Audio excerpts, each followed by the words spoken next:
Hi guys, in this video we will be looking at some of the websites that have been created and powered by Squarespace.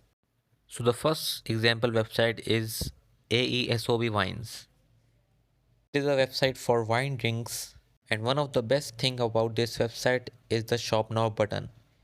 As you can see that it is very appealing and clear to a user. So it forces the user to buy the wine from them. As you can see that they have this shop page where all the products are listed.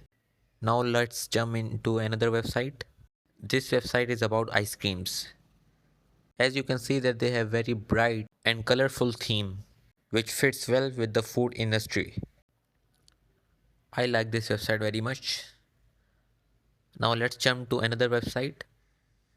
So this website sells shower caps. Right on the top you can see that they have this picture which is showing their products, which is a very good principle.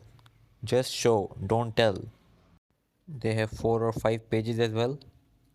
Home, shop reviews. Now let's take a look at another one. So this website definitely feels luxurious. So Studio Lux is a creative studio that specializes in refined events and gifts. You can see that they have a very warm theme. Now let's look at our last website. It's named Bambien. They are selling timeless nostalgic accessories. As you can see that they are since an e-commerce website, every aspect of the website is so seamless and the experience is so joyful. I hope you like the video. See you in the next one.